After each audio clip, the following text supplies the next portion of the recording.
आप सभी की इच्छाओं को नमन। आज हम हैं एक्स सर्विसमैन थल सेना, भारतीय थल सेना से रिटायर श्री हुकम सिंह जी के साथ। और हुकम सिंह जी ने 2 नौकरियां करी हैं सरकारी। एक आर्मी की नौकरी करी और वहां से आने के बाद में फिर हुकम सिंह जी डीसी ऑफिस, जो हरियाणा सरकार की नौकरी है, वहाँ पे भी अपनी सेवाएं दी और अब रिटायर होकर अपनी ज़िंदगी जी रहे हैं। तो सबसे पहले तो हुकम सिंह जी नमस्कार। हुकम सिंह जी, 5 मिनट के अंदर आप जब से होश संभाला है और आज तक, अभी तक का जीवन कैसा रहा आपका, उसके बारे में बताएं। अपने संघर्ष के बारे में, अपने जीवन के बारे में, अपनी इच्छाओं के बारे में, अपनी परेशानियों के बारे में और अपनी कामयाबी के बारे में, जब से हुआ है, बचपन से लेके आज तक। जी। मेरा जन्म 1937 का है।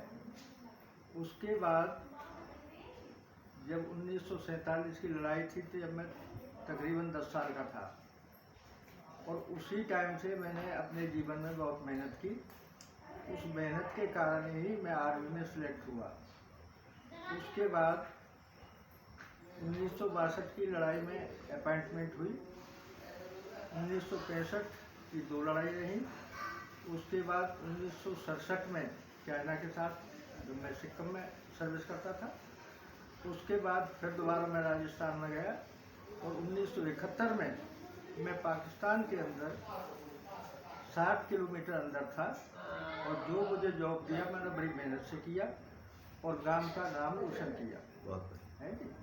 उसके बाद वहाँ से आने के बाद मैंने सिविल में अप्लाई किया, वहाँ भी मैं सिलेक्ट हो गया और 17 साल सर्विस डीसी ऑफिस में देने के बाद अच्छा रिकॉर्ड वहाँ पेश किया, और अब मैं आराम से अपने घर रह रहा हूँ। और मैंने अपने जीवन में जितना संघर्ष किया उतना ही मुझे फल अच्छा मिला, और अब मैं आराम से अपने घर में रह रहा हूँ। कितनी उम्र आपकी हो गई अब? अब मेरी अगर रिकॉर्ड के हिसाब से देखा जाए तो 83 साल चल रही है, और वैसे 89 साल चल रही है, क्योंकि उस टाइम में पढ़ने लिखने का शौक़ कम था, पशुपालन ज़्यादा था और घर में खेती बाड़ी में मेहनत करते थे, तो उसी से गुजारा चलता था। तो जब मैंने पहली स्कूल में अपॉइंटमेंट ली तो मेरी साल 15 साल थी, 1951 में लिया, इसलिए मैंने उम्र कम लिखवाई थी अपनी उसमें। तो आपने 89 साल की जिंदगी में आपने तरह तरह की मोड़ देखे, तरह तरह की आपके संघर्ष आए, चैलेंज आए, और कुछ को आपने पूरा किया और कुछ हो सकता है मन में रह गए हों अभी तक, और उनके लिए आप प्रयासरत हों। मैं आपसे एक प्रश्न जानना चाहता हूँ, इस दुनिया को कौन चला रहा है आपके हिसाब से? मेरे हिसाब से तो देखो, हम सनातन धर्म से संबंध रखते हैं। परमात्मा की कृपा है, दुख सुख हमारे कर्म का फल है। मैंने अपने जीवन में जो अनुभव किया है, मेहनत और ईमानदारी ही को माना है। ये अगर जिस इंसान के अंदर है वो कभी दुखी नहीं रह सकता। मेहनत और ईमानदारी मैं मेहनत करूँ। बहुत बढ़िया। तो परमात्मा का इसमें आप कितना योगदान मानते हैं और अपना कितना मानते हैं? देखो जी, पूरा तो मैं परमात्मा का ही मानता हूँ। उसी की ये देन है, जो जीवन देता है, किस योनि में देता है, हमारे कर्म का फल है। और बाकी जैसा हम कर्म करेंगे वैसा ही फल हमें देगा। जैसे कि मोटी सी मिसाल है, जो हम खेत में फसल बोएंगे वही तो पैदा होगी। तो हम जो जैसा कर्म करेंगे ऐसा ही तो हमें फल मिलेगा।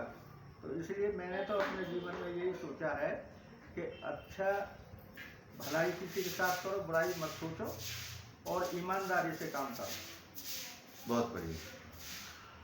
अब आपने बात करी परमात्मा की ही पूरी कृपा रहती है, परमात्मा ही हमें जन्म देता है, परमात्मा ही हमें सब कुछ देता है, ये बात सही। अब विज्ञान को आप कितना मानते हैं और परमात्मा को कितना मानते हैं? देखो जी, जो पूर्वजों की देन थी वो तो ही परमात्मा की देन थी, लेकिन जो उन्होंने पहले लिख दिया या बता दिया उसी की सर्च विज्ञान कर रही है जी। नी? तो मैं तो ये विज्ञान भी अभी बराबर युग के हिसाब से विज्ञान भी अपना काम कर रही है, और जिन्होंने पहले तपस्या करके जो किया 36 हजार साल तक जो ऋषियों ने तपस्या करी, उन्होंने अपने अनुभव से जो कुछ लिखा वो सही है। नहीं, मैंने ये पूछा है आपसे कि आप विज्ञान को कितना सटीक मानते हैं और जो लिखी लिखाई बातें हैं, जो परंपराएं हैं, हाँ, उनको कितना, उन दोनों में से किसको ज्यादा अनुभव करते हैं आप? देखो अब तो विज्ञान का समय है, युग का समय है, और आज जो विज्ञान जो काम कर रही है, हम यहाँ बैठे हुए हजारों मील से बात कर लेते हैं, तो ये विज्ञान की देन है। ये परमात्मा की देन नहीं है? नहीं, परमात्मा की देन भी विज्ञान वाले भी तो उन्होंने ही बनाए, परमात्मा नहीं बनाए। मतलब कहने का आपका ये हो गया, अगर विज्ञान काम कर रही है तो वो भी परमात्मा का ही काम कर रही है। वो भी काम कर रही है, ये बिल्कुल। कहना है? हाँ। अच्छा, अब विज्ञान ये कह रहा है कि वहीं कोई भगवान होता ही नहीं है, ब्रह्मांड है, ये उन्होंने साबित कर दिया। हाँ, तो इसमें आप क्या कहेंगे? ये तो जब भगवान ने अयोध्या में जन्म लिया था तो काकभूषणी जी भी वहाँ पर कौवा का उनको एक वरदान मिला था, तो कौवा की योनि हुई थी, तो उन्होंने भी लिखा था एक दफे, ये रामचरितमानस के अंदर लिखा हुआ है कि मुझे कौवा नहीं दिया, मैं उसके लिए जैसे उनकी तरफ भागा तो वो मेरे पीछे भागे। जब मैं देखता रहा तो भगवान 2 उंगली पीछे मेरे नजर आते थे, और मैं उनके अंदर प्रवेश कर गया, और कितने ही ब्रह्मांड देखे, कितने ही मैंने परमात्मा उसके अंदर देखे, है जी। और जब मेरी उन्होंने मुंह खोला तो मैं बाहर आ गया, और फिर मैं फिर भी अयोध्या में था। तो मैं तो इस बात को परमात्मा की ही देन मानता हूँ, और उसी ने विज्ञानी ऋषि मुनि जो भी उन्होंने बनाए हैं, तो उन्हीं की तो ये सब देन है। चलिए, ये बात मान ली आपकी, सब उन्हीं की देन है।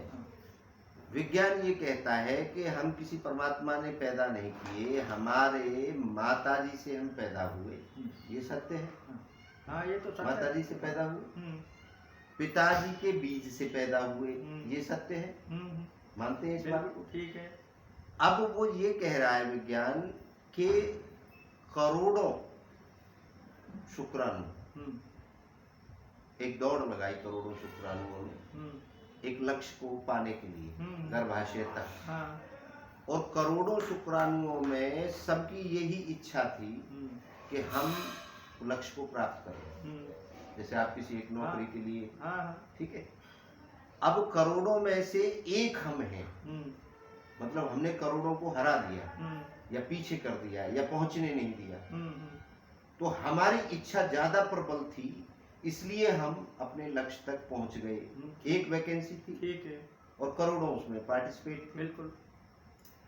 अब वहां पर ना हमारे पास हाथ थे, ना पैर थे, ना कुछ और चीज थी, कुछ भी नहीं था, केवल एक इच्छा थी।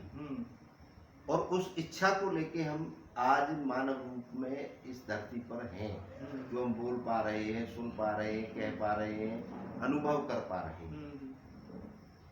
उसके बाद में जब हम पैदा हुए, और ये ही एक सिस्टम है सबके पैदा होने का, पशु का भी, पक्षी का भी, जीव का भी, जंतु का भी, पेड़ का भी, पौधे का भी, सजीव का भी, निर्जीव का भी, ये विज्ञान कह रहा है।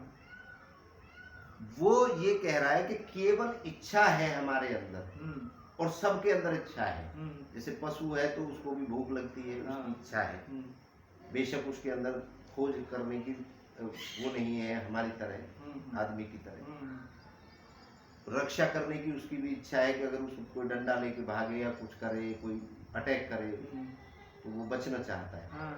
ये प्राकृतिक है, ये इच्छा है।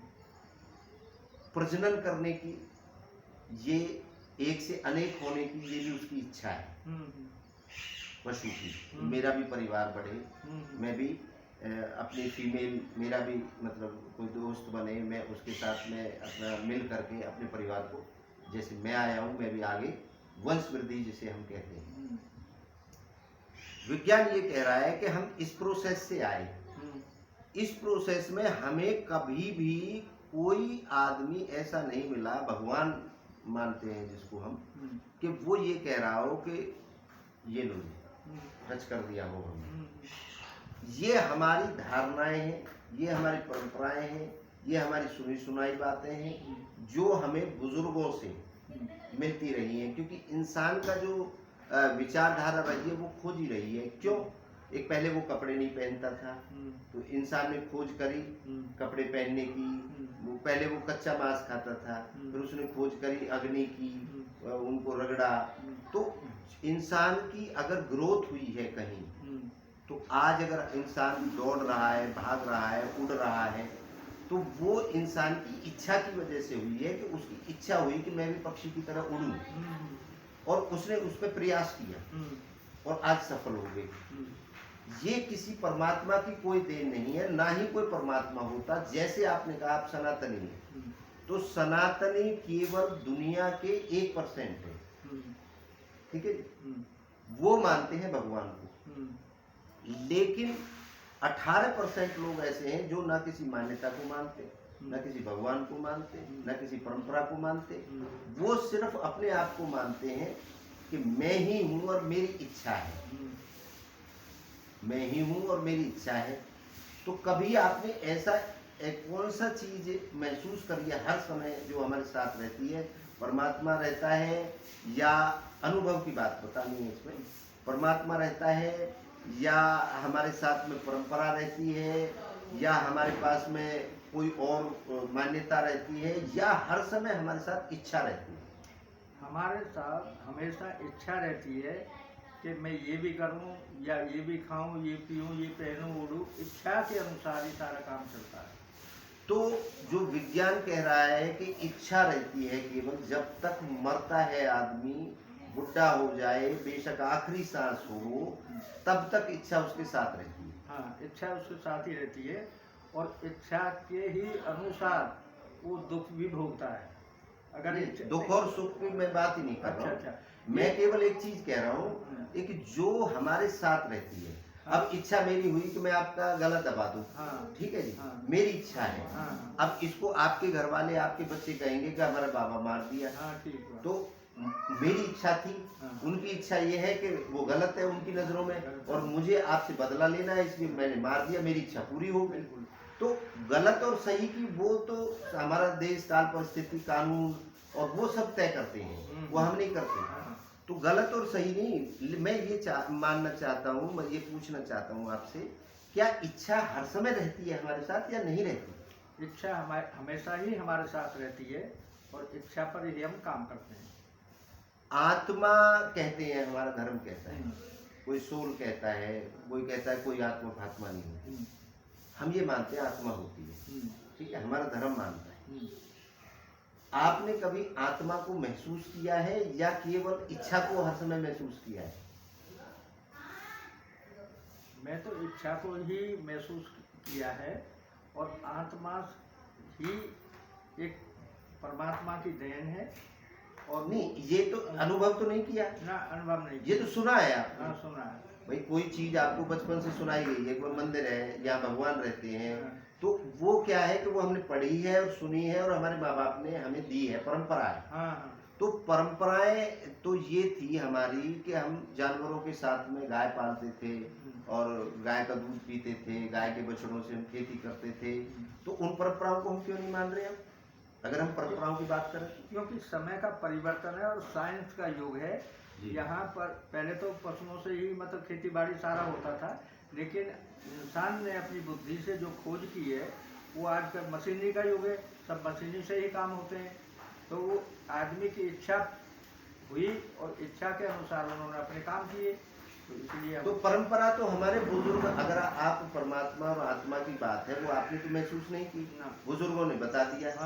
किसी ने बता दिया इस पीपल पे भूत रहता है, ठीक है, वो किसी ने बना दी या किसी ने मजाक कर दिया या कुछ भी कर दिया और वो लिख दिया किताब में हाँ हाँ कि पीपल पे भूत रहता है। हाँ हाँ। तो क्या आपको आज तक भूत मिला पीपल पे?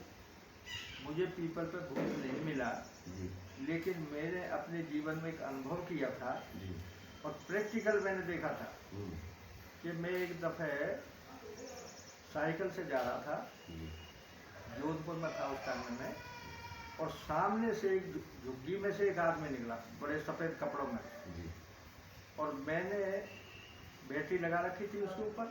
मैंने साक्षात उसे देखा, और जब साइकिल उसके पैरों में चली गई जी, तो मैंने सॉरी भी की, टॉर्च भी बंद कर दिया, वो कर दिया, और वो फिर वहाँ से गायब था, कुछ मुझे नहीं मिला। जी, मुझे डर महसूस हुआ, लेकिन क्या थी परमात्मा की वो बात थी, मेरी तो इच्छा नहीं थी कि मैं उसे देखूं, जी। लेकिन कोई ऐसा था, वो मैंने अपने प्रैक्टिकल देखा। उसके बाद मैं यहाँ जंगल में रहता था, 40 साल 45 साल मुझे हो गया। बड़े बूढ़े छाया बताया करते थे, लेकिन चीज़ क्या थी वो परमात्मा जाने। मैंने खुद भैंसा के रूप में आता था मेरे पास में, कहना उसने कुछ नहीं, और मैंने लाठी भी उस पर चलाई, लेकिन वो रास्ता छोड़ गया। तो बड़े बूढ़ों ने पहले जो बताया था कि भाई रास्ता अगर छोड़ देते तो अटैक कर देता है, तो मैं अपनी जगह पर खड़ा रहा और वो आप वहाँ से निकल गया।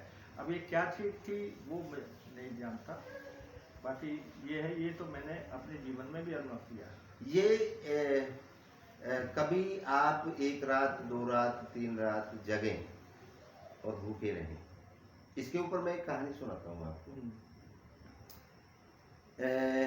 हमारे एक बहुत बड़े संत हुए और उनके पास एक बच्चा पहुंचा, एक नौजवान पहुंचा। उन्होंने कहा कि महाराज मैं तो मरना चाहता हूँ और मुझे ज़िंदगी में कोई ऐसा नहीं लगता, सब काम मुझे ऐसे लगते हैं मैंने कर लिए। तो महाराज बड़ा चिंतित हुआ कि भाई ये नौजवान बच्चा है, अभी तो इसकी ज़िंदगी चालू हुई है और इसके अंदर इस तरीके की भावना आ रही है, तो ये तो गलत है। ये तो ज़िंदगी में बहुत कुछ इसको जीना है, बहुत कुछ करना है, क्योंकि महाराजों की ड्यूटी थी कि समाज को दिशा देना अगर कोई भटक रहा है। महाराज जी ने उससे कहा ठीक है मर जाना, 3 दिन का वक्त दो मुझे, 3 दिन तक जिंदा रहो मेरे कहने से, जो तू मेरे पास आया है मुझे मान रहा है। उसने कहा जी 3 दिन दे देता हूँ, मरना तो मुझे है। उन्होंने कहा आप ऐसे करो, उस सामने गुफा है, वो गुफा इतनी बड़ी थी जिसमें आदमी घुस सकता है और निकल सकता है बस, बाकी और किसी जानवर को घुसाएंगे तो वो नहीं घुसेगा। उस गुफा में आप चले जाओ और महात्मा जी के सामने एक भैंस खड़ी थी और उन्होंने उसको एक मंत्र दे दिया कि ना खाना है ना पीना है ना सोना है, और सिर्फ ये करना है कि मैं भैंस बन जाऊं, ये मंत्र है, इसी का ध्यान करना है। आँख खोल के भी यही कहना है, आँख बंद करके भी यही कहना है, मतलब भैंस के अलावा आपके मन में विचार कुछ आना नहीं चाहिए। मैं भैंस बन गया हूँ, मैं भैंस हो रहा हूँ, मैं भैंस हूँ, ये मंत्र करने हैं आपको। वो भेज दिया, उसने चला गया, उसने शुरुआत कर दी। 3 दिन और 3 रात वो सोया नहीं, भूखा है और भैंस का मंत्र कर रहा है। अब जब उसे लगा कि हाँ 3 दिन हो गए, तो उसने आवाज लगाई महाराज जी को, क्या आवाज है वो? तो उसे ऐसा लगा कि वो जो आवाज निकाल रहा है वो भैंस की तरह निकाल रहा है, और उसे लगा कि उसके सींग भी निकल गए, वो भैंस बन गया, वो भैंस बन गया। अब उसने कहा मैं तो आवाज चेंज हो गई, मैं तो, उसके मन में आ गया मैं तो भैंस बन गया हूँ, कि महाराज ने क्या कर दिया मेरे साथ, तो भैंस बन गया। उसने वहां से निकलने की कोशिश की, अब उसमें से भैंस तो निकल नहीं सकती, आदमी तो निकल सकता है। तो उसने कहा कि मेरे तो सींग अड़ जाते हैं यहाँ पे, मेरा तो ये हो जाता है, मेरा तो शरीर बड़ा हो गया, मैं तो इसमें से निकल ही नहीं पा रहा। तो जब महाराज ने उसकी आवाज सुनी, महाराज आए, महाराज ने कहा कि आ जाओ बाहर। उसने कहा आ कैसे जाऊं, मुझे पहले इंसान तो बनाओ, मैं तो भैंस बन गया और ये तो छेद छोटा है, इसमें से आदमी तो निकल सकता है, भैंस कैसे निकलेगी? आपने ये क्या कर दिया, मुझे भैंस क्यों बना दिया? महाराज हंसने लगे और महाराज ने जाके जोर से हिलाया, जोर से हिलाया, बोले आ निकल, तू भैंस नहीं है, तू इंसान है। ये तेरा हाथ रहा, ये तेरा पैर रहा, ये तेरा वो रहा, ये तेरा वो रहा। तब उसको एहसास हुआ कि वो इंसान है।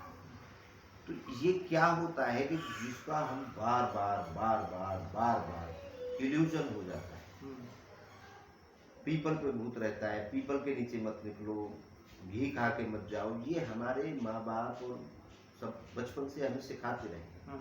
हमारे दिमाग में इल्यूजन बन जाता है कि अगर हम रात में अकेले जा रहे हैं, 12 बजे जा रहे हैं, या पीपल के नीचे से जा रहे हैं, या सुनसान जगह पे जा रहे हैं, वहाँ भूत रहता है, ठीक है? और हम सारी हरकतें वैसी करते हैं, हमें इल्यूजन बन जाता है। ये विज्ञान कह रहा है, मैं नहीं कह रहा हूँ, विज्ञान की खोज है भूत के ऊपर। तो मैं ये नहीं कह रहा कि आप गलत हो, आपने ये चीजें नहीं देखी। विज्ञान ये कहता है अगर ऐसा कोई भ्रम होता है तो हम एक अनपढ़ आदमी के पास जाते हैं कि मुझे झाड़ा लगा दो, मेरा भूत उतार दो। लेकिन जो आदमी डिग्री कर रहा है, पढ़ाई को तो आप मानते हैं, 6 साल तक वो पढ़ाई कर रहा है, MBBS कर रहा है, उसके बाद MD कर रहा है, तो उसके लिए अब एक डॉक्टर आ गए हैं, साइकेट्रिस्ट। वो केवल इन इल्यूजन्स का, जो भूत मानता है या ऐसे मानता है, मुझे तो डर जाता हूँ मैं, तो सपने में ये हो जाता है, मेरा तो जगते हुए ये हो जाता है, इस तरीके से जो चीज़ें हैं उन पे वो ठीक करते हैं उनको। ये विज्ञान है। तो भूत की बात आपने कही, लेकिन बचने की बात भी आपने साथ में कही, एक डर की बात भी कही, तो इच्छा आई आपके अंदर और आप चले गए, आपकी इच्छा मजबूत थी, तो आप वहाँ से, उसमें कोई नुकसान आपको नहीं पहुँचा। मैं ये जानना चाह रहा हूँ आपसे कि अनुभव इंसान को, तो ये पंखा यहाँ रखा है, ये पंखा चल रहा है, ये लाइट जल रही है, फोन रखा है, ये अनुभव हो रहा है। अब अमेरिका है धरती पे, ये बेशक आप नहीं गए, लेकिन आपने नक्शा भी देखा है, लोग भी जानते हैं जो अमेरिका होके आए हैं, और टेलीविजन पे भी अगर वीडियो का सिस्टम है तो वहां भी देख रहे हैं कि अमेरिका में ऐसे लोग रहते हैं। तो अमेरिका है, बेशक आप नहीं गए हो, तो इसको आप मान लेते हैं। लेकिन भगवान कहीं है, कहीं बैठा है, किसी का नरक स्वर्ग पाप पुण्य का हिसाब लगा रहा है, ऐसा कोई प्रूफ, ये केवल मान्यता है या वास्तव में आपने अनुभव किया है कि रहता है? और अगर किसी ने ये लिखा है तो मरने के बाद कोई जिंदा हो जाता है? नहीं होता। उसने अगर वहां स्वर्ग नरक का महसूस किया है तो वो वापस आके बताएगा तो सही। लेकिन मरने के बाद तो आदमी आता नहीं, क्योंकि बॉडी को हम जला के आ जाते हैं या दबा देते हैं। तो जब आदमी वापस आ नहीं सकता, तो ये किसने कह दिया कि मरने के बाद आप स्वर्ग में जाएंगे या नरक में जाएंगे? इसके बारे में आप क्या कहते हैं? ये तो नरक स्वर्ग तो किसी ने देखा नहीं, और नरक स्वर्ग तो यहाँ भी है। जो आदमी सुखी जिंदगी जी रहे हैं, अपने अच्छे उससे जी रहे हैं, वही स्वर्ग है। और जो दुखी है, जो बहुत परेशान है हर तरह से, उसका वो नरक है। ऊपर तो किसी ने देखा नहीं रहा। कई दफ़े ऐसे सुनने में आया, बहुत नज़दीक की बात है, जलालपुर में एक मास्टर जी हुआ करते, बलबीर जी, उनका शरीर पूरा हो गया जी, और वो गए, और जाने के बाद जब उसको क्रियाक्रम के लिए तैयार कर दिया तो उसको दोबारा फिर सांस आई, और उन्होंने कहा भी खोल दो, खोल दिया। और फिर उन्होंने कहा कि जा करके मछगर गांव में देखो जा करके कि मेरे नाम का ही एक आदमी वहाँ गुजर गया है, ये सत्य है गलत है। वो वहाँ गए, मछगर वाला मर गया और बल्कि कई साल भी जीता रहा, लेकिन इसको हम क्या कहेंगे? ये तो बहुत नज़दीक की हमारी बात है कि इस तरह के भी कई केस हुए। हो सकता है। अभी क्या होता है, कई बार डॉक्टर मृत घोषित कर देते हैं किसी को और मोर्चरी में भेज देते हैं, ठीक है, और फिर से उसको सांस आ जाती है, फिर से वो जीवित हो जाता है। जब विज्ञान से ये सवाल पूछा गया तो वो उस पे ये कहता है जैसे मर जाता है तो छाती को पंप करते हैं। कि मरना किसके कहते हैं? सांस बंद हो जाना। हाँ, सांस बंद हो जाना। ठीक है, ठीक है। या अटक जाना। अब एक आदमी 5 मिनट तक पानी में रह सकता है, तो 5 मिनट तक मर सकता है, सांस को रोक सकता है, पानी में तो सांस ले नहीं सकता। और एक आदमी 30 सेकंड में ही मतलब मर जाएगा। तो हर बॉडी की अपनी अपनी कैपेसिटी होती है, वो हमें मालूम नहीं होती। तो वो 5 मिनट, 10 मिनट, इवन आधे घंटे तक का भी रिकॉर्ड है। तो हम लोग जो पैरामीटर रखते हैं, डॉक्टर जो रखते हैं, विज्ञान जो रखता है, वो आधे घंटे का रखता है। कि आधे घंटे तक भी हो सकता है, किसी के कैपेसिटी घंटे भी हो, 2 घंटे भी हो, और उस समय वो शून्य में चला जाता है, मतलब अनकॉन्शियस हो जाता है, कोई इच्छा रहित हो जाता है। और ये बॉडी का जो फंक्शन है, ये मशीन है। ये जैसे बिजली चली गई, सब बंद हो गए, पंखे, बिजली सब बंद हो गए, और आधे घंटे बाद बिजली आ गई। ठीक है, तो तरंगे फिर स्टार्ट हो गई, पंखे चालू हो गए, वो चालू हो गया। तो ये सांस का जो निकलना और वो है, वो विज्ञान ने ये साबित किया है कि जो डेथ होती है या उनके जो पैरामीटर है, वो सांस का बंद हो जाना है और सांस का वापस से चालू हो जाना। जब सांस बंद हो जाती है तो बच्चे को भी हिलाते हैं, ऐसे करते हैं, पंप करते हैं। वो चाहते हैं या मुंह से मुंह लगा के उसको सांस का प्रैक्टिस कराते हैं कि भाई ये सांस भूल तो नहीं गया, तो इसको रेगुलर कराया जाए। तो ये सब उस एक आदमी का अनुभव है। उसने किसी को बताया, किसी ने किसी को बताया, किसी ने किसी को बताया, बताते बताते वो यहाँ तक बात आई। जैसे श्री कृष्ण जी ने जो बातें कही, वो तो किसी को नहीं पता, सिर्फ अर्जुन को पता है। लेकिन अब जो गीता चल रही है, उसमें भी हजारों लाखों टिप्पणियां लोगों ने कर दी, अपने प्रश्न चिन्ह लगा दिए। तो तर्क देना या खुद ने अनुभव करना, मैं खुद के अनुभव, इच्छा आपकी है, आप उनकी बात माने या ना माने, ये आपका मर्म है, आपकी इच्छा है। मैं अनुभव की बात कर रहा हूँ, आपको आनंद अनुभव में होगा ना, अपने में। कोई आदमी आपसे ये कहे भी धूप पड़ रही है और दोपहरी में वहां खड़ा कर दे बाहर, आपको नरक की फीलिंग होगी। और वहां धूप में खड़ा करके आपको कहे देखो बगीचा ऐसा होता है, ठंडक ऐसी होती है, बर्फ ऐसी होती है, आपको ऐसी बातें करता है, तो क्या आपके शरीर को अनुभव होगा? शरीर को तो अनुभव होगा, जो शरीर को तो अनुभव होगा बाहर रहने से। जैसे शरीर को ताप लगेगी, ठंडी लगेगी, ये शरीर महसूस करेगा उसको। तो मतलब शरीर करेगा, तो शरीर ही तो है हम। हाँ, मूव कर रहे हैं जो। हाँ। लेकिन उससे आपको ठंडक तो नहीं मिलेगी बात बताने से ना।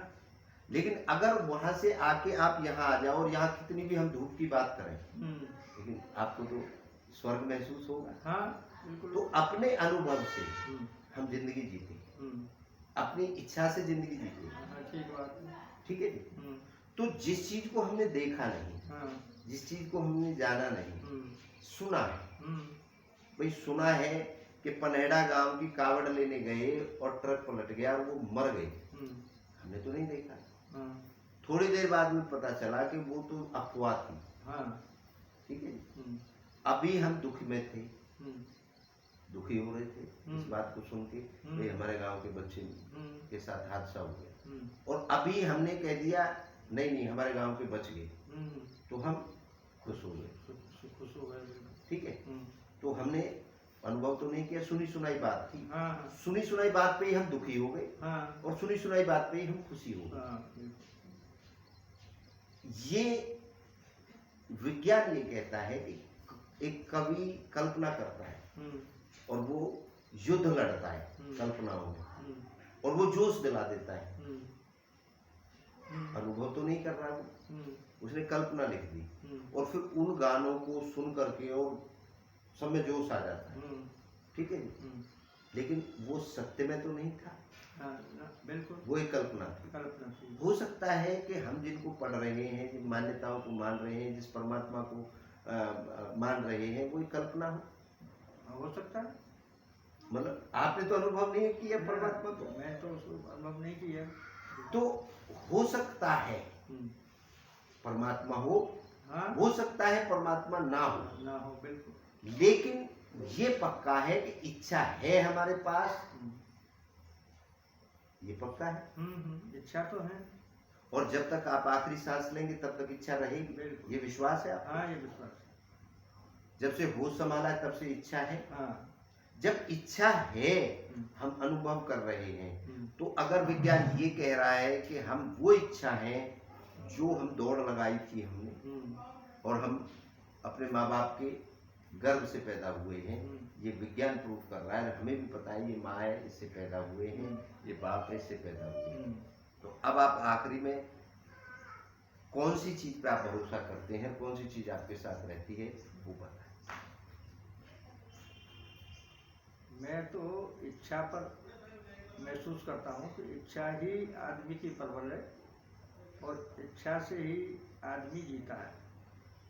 अगर इच्छाएं नहीं होंगी तो आदमी दुखी होगा, आदमी का अंत पे। तो सबसे ताकतवर आप किसको मानते हैं, इच्छा को या परमात्मा को? इच्छा को। इच्छा को। आपसे बहुत अच्छी हमारी बात हुई, आपका बहुत बहुत धन्यवाद। और आपके जो अनुभव रहे उनसे मैं सभी दर्शकों को बताना चाहूँगा, जैसे हुकम सिंह जी ने बताया उनके जीवन की एक कहानी, उनके संघर्ष, उनसे हमें सीखने की, प्रेरणा लेने की ज़रूरत है। और कर्म पर उन्होंने जोर दिया कि कर्म का ही जैसा फल हम बोएंगे, जैसा बीज हम खेत में डालेंगे, वैसी फसल होगी। ये आपके कर्म पर डिपेंड है। अगर आप बैठे हैं तो खड़े हो जाइए और अपने कर्म पे निकलिए और अपनी इच्छा को पूर्ण करें। आप सभी की इच्छाओं को नमन करता हूँ। आप सबकी जय हो।